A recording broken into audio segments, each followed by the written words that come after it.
even if you think there's 100 errors in the New Testament, and it's shot full of holes, the strongest evidence is for the deity, death, and resurrection of Jesus. Deity, death, resurrection. If it's like, well, we put him in the pit in Jerusalem. Yeah, well, he resurrected from the pit. Well, sort of like that. Discrepancies say there's many of them in the New Testament. Yeah, here's the problem. What if you disprove everything besides the deity, death, and resurrection because the evidence is so good and the critics allow the data as a general rule?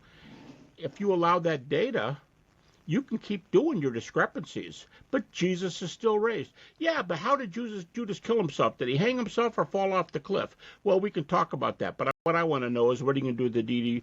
And when I do this in universities and people go, well, what do you do with that one?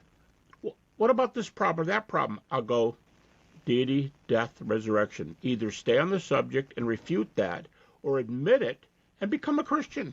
Because if that's true, every book in our library, in our university, including the best history books, they have errors about George Washington, about Thomas Jefferson, about Napoleon. They have errors. Let's just say the New Testament's full of them. But if you can't get around the deity, death, resurrection, Christianity is true. So I stop right there. I just tell them there's discrepancies. Doesn't work.